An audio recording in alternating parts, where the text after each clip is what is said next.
La relativité restreinte. So, t'as-tu une idée qu'est-ce qu'on peut faire pour le projet? Ah, je sais pas, on est vraiment obligé de faire ça? Ben, si tu veux pas faire ton cours, ça serait une bonne idée.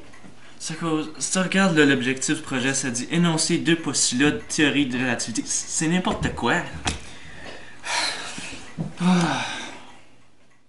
Vous savez, l'éducation, c'est qu'est-ce qu'on se rappelle après ce qu'on a oublié, tout qu'est-ce qu'on a appris à l'école.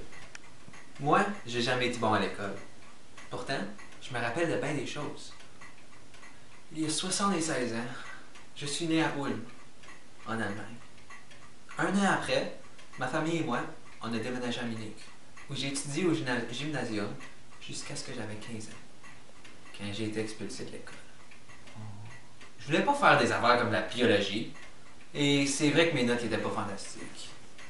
Mais, en tout cas, moi et ma famille, on a déménagé à Zurich, en Suisse. Là-bas, j'ai étudié à la Polytechnique fédérale. Là-bas, les choses étaient pas vraiment mieux. J'étais exclu du groupe. Et ça allait pas bien. Mais j'ai quand même eu mon diplôme en 1900, quand j'avais 21 ans. Mais en sortant de l'école, je postulais à beaucoup d'emplois, mais on m'acceptait pas. Mes parents ont même appliqué pour moi, mais on me rejetait toujours. 2 ans après, j'ai eu mon emploi. Mon ami m'a trouvé un emploi au bureau des brevets à la capitale. Cet emploi-là, je vous le dis, c'était plate. Mais c'est bon, que ça me donnait bien du temps pour penser et travailler sur ma physique. Après 3 ans là-bas, j'en ai eu amplement de temps. En 1905, j'ai publié 4 théories révolutionnaires. Le premier, un papier sur le mouvement des particules. Le deuxième, sur l'équivalence masse-énergie. E est égal à mc au carré. Le troisième, pas pour m'en vanter, mais j'ai gagné le prix Nobel pour celle-là 17 ans plus tard, sur l'effet photoélectrique. Mais le dernier, c'est celle-là qui me passionnait le plus. La relativité restreinte. J'ai continué 2 ans au bureau des brevets. Là, j'ai été d'université à université partout en Europe, jusqu'à ce qu'en 1913, j'ai été visité à mon bureau à Zurich par 2 hommes. Max Planck et Walter Nernst. Oh my god. 2 des plus grands physiciens de tous les temps. Et qu'est-ce qu'ils faisaient là-bas? Ils voulaient demander à moi, Albert Einstein, de devenir le directeur du nouveau centre scientifique mondial, l'Institut Kaiser Wilhelm, à Berlin. En plus, ils disaient que je pouvais faire essentiellement qu'est-ce que je voulais. Bien sûr, j'ai accepté. Mais depuis 1907, il y avait quelque chose qui me tracassait toujours. Ma théorie sur la relativité restreinte était révolutionnaire, mais restreinte. Elle s'appliquait seulement quand les objets allaient à une vitesse vectorielle constante. Quelque chose qu'on voit presque jamais en réalité. Alors, j'ai voulu élaborer une nouvelle théorie. Une théorie plus générale, qui expliquait plus de choses. Même la gravité. D'après Newton, la gravité, c'est une force mystérieuse qui tire les objets par le bas. J'ai pensé longuement. C'est bizarre. Quelqu'un qui tombe en chute libre, il sent pas son poids. Il sent pas la force qui lui tire, comme Newton l'avait prédit. Quelqu'un dans un ascenseur, si on coupait la corde, il ne saurait même pas qu'il tombait. Ça aurait juste été comme si la gravité aurait arrêté de fonctionner. J'ai pensé longuement encore. Peut-être que l'espace et le temps se déformaient et que ça déviait en quelque sorte la matière vers la planète. Ça devait être ça la gravité. C'était maintenant absolument clair dans ma tête. J'avais juste besoin de démontrer algébriquement ma théorie et de trouver une façon de la prouver. Pendant plusieurs années, j'ai travaillé là-dessus. Souvent, je pensais l'avoir eu, mais je l'avais pas eu de ta fête. Finalement, en 1911, j'étais certain que j'avais trouvé la formule. Et je savais comment la prouver. On avait seulement besoin de prendre une photo des étoiles. Puisque la gravité déforme le temps et l'espace, Il déformerait aussi les rayons lumineux. Alors, si on avait un objet avec une grande masse et des rayons lumineux qui passeraient au travers de son champ, on pourrait voir la déviation et même la mesurer selon ma formule. Et c'est simple. On avait seulement besoin de prendre une photo des étoiles proches du soleil pour avoir exactement ça. Il y avait juste une petite affaire. Il fallait attendre un éclipse total pour que le ciel soit assez sombre, qu'on puisse voir les étoiles.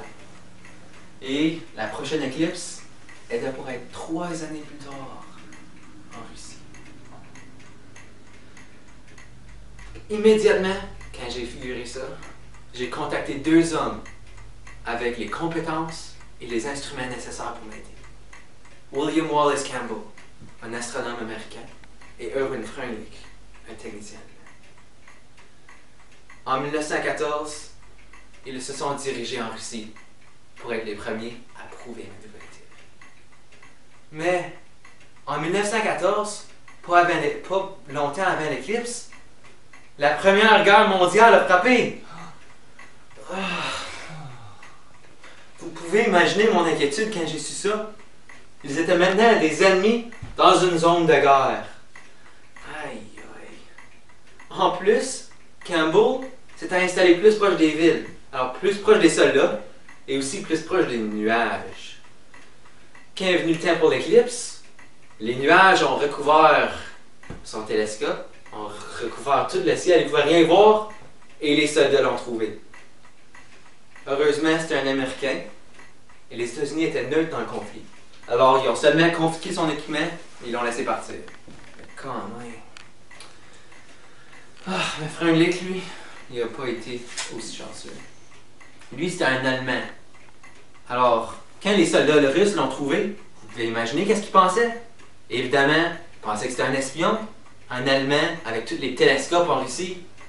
J'aurais pensé la même chose.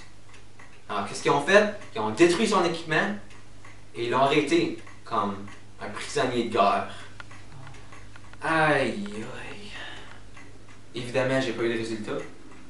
L'expédition en Russie était une défaite totale.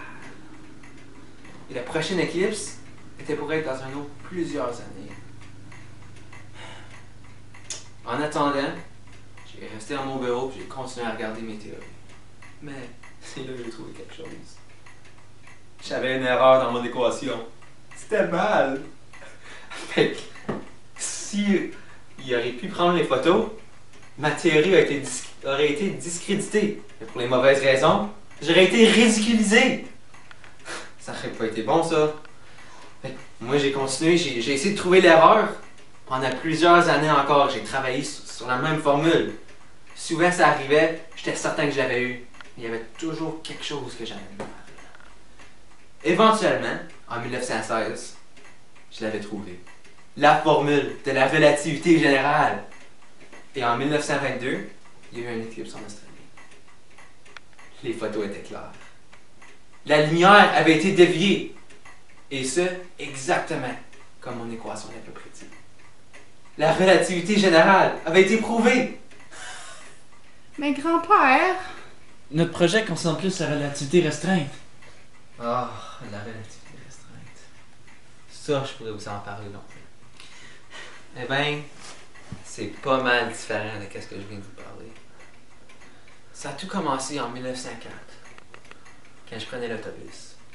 Je m'amusais à m'imaginer que j'allais à une vitesse très rapide, presque à la vitesse de la lumière. Quand j'ai regardé dehors, j'ai vu le grand horloge. Il avançait au ralenti. Et plus que l'autobus rapprochait la vitesse de la lumière, plus que l'horloge ralentissait. Mais pourtant, j'étais certain que les personnes qui regardaient l'horloge et qui ne bougeaient pas voyaient l'horloge bouger normalement. C'est là que j'ai compris le lien entre mes deux postulats. Est-ce que vous les connaissez? Vous les connaissez pas? Non. Eh bien, il y a le premier postulat, que les lois de la physique sont toujours pareilles dans tous les systèmes inertiels. Et il y a aussi que la vitesse de la lumière est pareille, peu importe le système référentiel inertiel. Eh bien, si la vitesse de la lumière doit rester pareille, ça doit être le temps et l'espace qui a changé. Mais qu'est-ce que ça veut dire? Le voyage dans le temps? La téléportation. Ah, pas tout à fait. Vous vous rappelez des 2 chiens qui ont été dans l'espace il y a 4 ans, en 1951? Oui, oui, Desik et Tigane! Exactement. Supposons que les deux étaient des jumeaux. Ils avaient exactement la même âge. Et que Tezik avait resté sur Terre.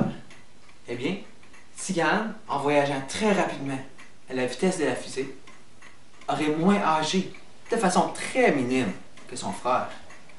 En revenant sur Terre, elle aurait été véritablement plus jeune. C'est ce qu'on appelle la dilatation du temps. Si on aurait donné une horloge très précise à chacun des chiens, moins de temps serait véritablement passé sur celle à Tigane que celle de Tessik.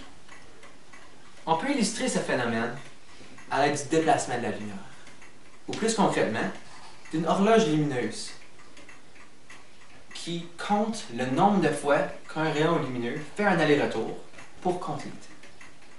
Eh bien, d'après Tessik, l'horloge à Tigane fait son aller-retour, mais subit aussi le mouvement de la fusée.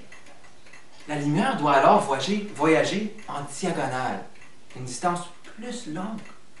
Pourtant, la lumière voyage à la même vitesse, mais l'horloge semble aller mesurer le même temps. Ça, c'est parce que le temps est différent. Le temps se passe moins rapidement pour Tigane. Pourtant, pour Tigane, elle va à la même vitesse que son horloge. Alors, la lumière va normalement, et le temps va normalement aussi pour elle. Et il y a non seulement de la relativité dans le temps, mais aussi dans la simultanéité. Un événement n'est pas nécessairement en même temps pour 2 personnes, pour 2 systèmes de référence, parce que le temps est relatif. Il y a aussi de la relativité dans l'espace. Un objet qui bouge ne va pas nécessairement être la même longueur pour un observateur. Plus l'objet se déplace rapidement, plus il se rapproche de la vitesse de la lumière, plus il devient petit, plus il paraît rétréci. Ça, c'est parce qu'une distance, alors une longueur, est égale au produit de la vitesse et du temps. Alors, si le temps change, la longueur va aussi changer, créant ici une perception rétrécie de l'objet. Ah! Hein? Ok. Quand Tigane se déplace rapidement dans sa fusée, elle paraît plus petite aux yeux de Tessik que quand il était immobile sur Terre. Mais pour Tigane, dans sa navette, elle sent rien d'anormal et les dimensions paraissent les mêmes que d'habitude. Donc, l'espace et les longueurs sont un principe relatif. Tout dépend du montant de temps que la lumière prend pour aller d'un bout de l'objet jusqu'à l'observateur, comparé à l'autre bout. Pour Tigane, elle va dans la navette à la même vitesse que la navette. Alors elle voit simplement sa longueur propre. Pourtant, pour Tessik,